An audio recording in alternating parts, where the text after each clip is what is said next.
Hello everyone, my name is Leo, and if you follow our channel you know that we have done several videos about latency. For instance, one video comparing 23 amp modelers, one specifically dedicated to the camper player, etc.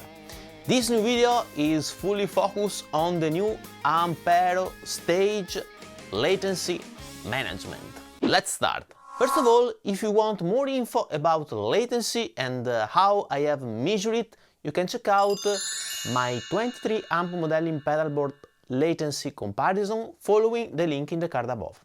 With this out of the way, let's jump straight to the results. If we keep the signal chain empty with no effects selected and no amp or cab, we have 3 milliseconds of latency.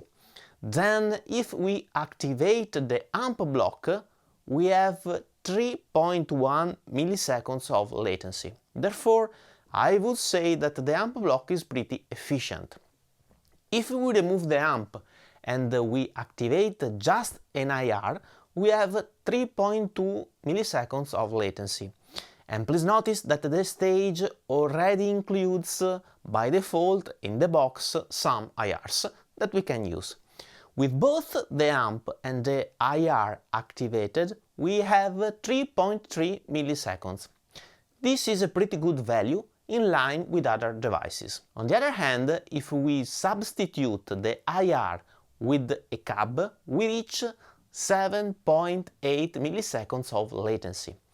And this value confirms that the cabinet section of the Ampero units draws more DSP power than the other effect blocks.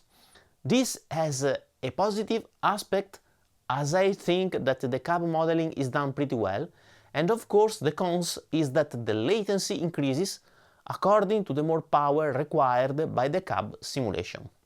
Let's keep the amp and the IR switched on, and let's add a wah and a tube screamer. Well, we have 3.4 milliseconds of latency. Then, if we add a reverb and the delay, we reach around 5 milliseconds of latency, where, with just the delay, the latency does not increase. Let's now test the external effect loop.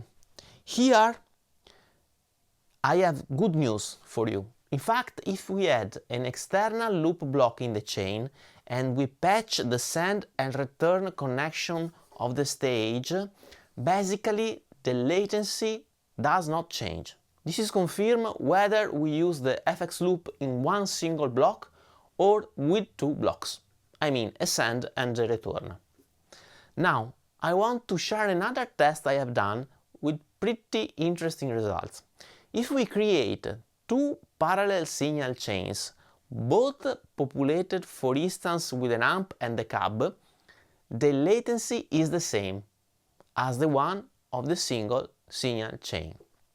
This is pretty surprising for me, in a good way, as I expected the latency to just double. And honestly, I don't have any explanation for that behavior. It's a pro for sure, but I'm not able to explain how it is possible. Maybe the two chains have each of them a dedicated DSP. I don't know. So summarizing, in terms of pro, the amp, the IR, the wah, the drive and the delay effects are done pretty well, as they add just a tiny bit of latency. The reverb is okay, but it is less efficient compared to the other effects, actually in line with other devices, as typically reverb algorithms are pretty DSP intensive. The external loop and the parallel chains are managed very well, as they basically do not add latency. Please take into consideration that I have not measured the DSP consumption, but just the latency. Finally, we can say that the cab is the effect block which draws more latency, probably as a consequence of the Hotone choice to run very complex algorithms to simulate the cabinets. I don't know if here there is space for improvements, but it is basically the same outcome I found testing the Ampero Stomp 2. Overall, I think that we can say, first, the latency using IRs is good, even if not at the level of the best units in the market that manage a latency below 1 milliseconds, like Boss modelers or the Iridium. But it is in line, for instance, with Fractal or Kemper. Second, the results are basically very similar, if not equal, to the ones obtained with the last firmware of the Ampero Stomp 2.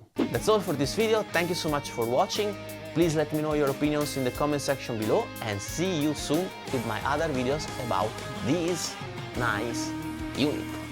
Stay tuned, bye bye!